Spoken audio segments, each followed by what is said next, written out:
안녕하세요. 당규다TV 채널 구독자 여러분. 오늘 소식은 바로 중국 경제에 대한 이야기입니다. 지금 중국 경제에 아주 심상치 않은 경고등이 켜졌거든요. 바로 일본의 잃어버린 30년이라고 불리는 그 장기 불황이 이제 중국에서 재현될 수 있다는 우려가 엄청나게 커지고 있습니다. 오늘 저희 당규다TV에서는요. 중국이 마주한 이 거대한 부채 딜레마를 아주 깊숙이 파헤쳐 보겠습니다. 이 위기의 시작을 어디서부터 봐야 할까요? 베이징에서 식당을 운영하는 장 씨의 이야기에서부터 시작해보죠. 연말 특수요? 그거 다 옛날 얘기래요. 손님은 뚝 끊기고 이제 집값이 오를 거라는 기대마저 사라지니까요. 결국 가지고 있던 아파트를 팔기로 결심한 겁니다. 왜냐고요? 불어난 대출을 더 이상 감당할 수가 없었던 거죠. 그런데 여러분, 이 장 씨의 이야기가 그냥 한 개인의 안타까운 사연으로 끝나지가 않습니다. 이게 바로 지금 중국 경제 전체를 뒤흔들고 있는 훨씬 더 거대한 문제의 시작을 알리는 신호탄 같은 거거든요. 그 문제의 핵심에 바로 이 숫자가 있습니다. 30.2%. 이게 무슨 뜻이냐면요. 중국이 한 해 동안 벌어들이는 모든 돈, 즉 GDP보다 빚이 무려 3배 이상 많다는 뜻입니다. 와, 사상 처음으로 300%를 넘었다고 하는데 이 숫자 하나만 봐도 지금 중국이 얼마나 어마어마한 빚더미 위에 서 있는지 알 수 있죠. 네, 구독자님, 정말 충격적인 숫자죠? 아니, 대체 어떻게 하다가 나라 빚이 이렇게 눈덩이처럼 불어나게 된 걸까요? 지금부터 그 원인을 하나씩 차근차근 살펴보겠습니다. 자, 이 어마어마한 빚이 쌓인 데에는 여러 이유가 있겠지만 가장 핵심적인 원인은 크게 두 가지로 볼 수 있습니다. 첫 번째 원인은 바로 지방정부의 숨겨진 부채입니다. 이게 뭐냐면요. 지방정부들이 공식 통계에는 잡히지도 않는 빚을 내서 무리하게 도로 깔고 건물 짓고 한 거예요. 근데 이게 이젠 한계에 다다른 거죠. 감당이 안 되니까 결국 중앙정부가 알겠다, 우리가 해결해줄게 하면서 이걸 다 떠안게 된 겁니다. 그러면서 나라 전체 빚이 갑자기 확 늘어난 거죠.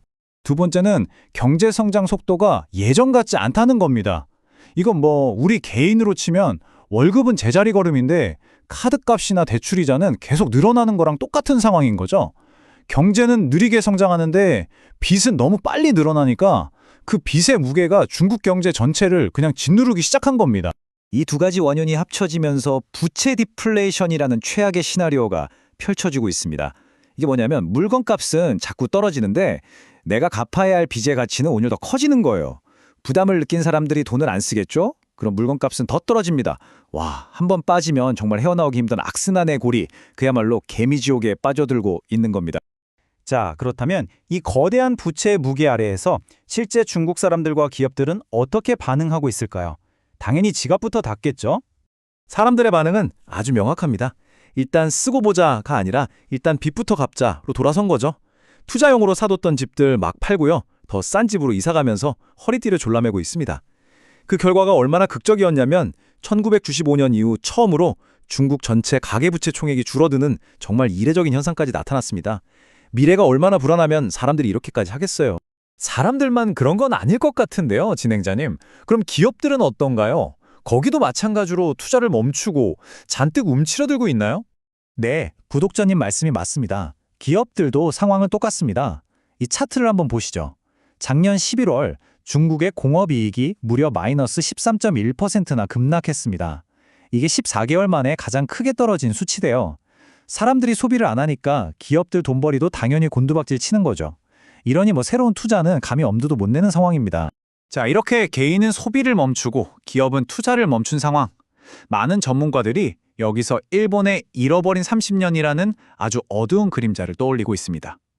과연 중국은 정말 일본이 걸었던 그 길을 똑같이 밟게 될까요? 과거 일본과 현재 중국을 한번 비교해 보면요. 글쎄요. 오히려 중국의 상황이 더 심각해 보이기까지 합니다. 우선 1인당 소득이 당시 일본의 절반도 안 되고요. 일본은 그래도 물가가 올라서 빚 부담이 좀 줄어들기라도 했는데 중국은 반대로 물가가 떨어져서 빚의 무게가 더 무거워지고 있죠. 하지만 가장 결정적인 차이는 바로 인구 구조에 있습니다. 이 문장이 지금 중국의 현실을 아주 날카롭게 꿰뚫고 있습니다. 무슨 말이냐면 일본은 이미 세계적인 부자 나라가 된 다음에 고령화, 즉 늙어가기 시작했는데 중국은 아직 부자가 되기도 전에 그것도 이 어마어마한 빚더미 위에서 늙어가고 있다는 겁니다. 정말 엎친 데 덮친 격이죠. 네, 구독자님, 정말 심각한 상황이죠. 그런데 여기서 이런 질문이 딱 생깁니다. 아니, 근데 그건 중국 사정이고, 그게 바다 건너 우리랑 무슨 상관이 있다는 거지? 과연 중국의 위기는 중국만의 문제일까요? 절대 그렇지 않다는 답이 바로 여기에 있습니다. 오늘날 세계 경제가 중국에 의존하는 정도는요, 과거 일본과는 아예 비교가 안 될 정도로 높습니다. 흔히 세계의 공장이라고 하잖아요. 중국이 기침만 해도 전 세계가 독감에 걸릴 수밖에 없는 그런 구조라는 뜻입니다. 그래서 우리는 이 질문을 스스로에게 던져봐야만 합니다. 과거 일본의 불황도 전 세계에 큰 충격이었는데 그것보다 훨씬 더 거대한 중국 경제에 만약 잃어버린 30년이 닥친다면 과연 우리의 삶은 어떤 모습으로 바뀌게 될까요? 한 번쯤 진지하게 생각해 볼 문제입니다. 오늘 저희가 준비한 이야기에 대해 여러분은 어떻게 생각하시나요? 댓글로 여러분의 소중한 의견을 자유롭게 나눠주세요. 당신의 귀에 다양한 소식과 지식을 쏙쏙 넣어드리는 당기다TV. 오늘 내용이 유익하셨다면 구독과 좋아요 꼭 부탁드립니다. 감사합니다.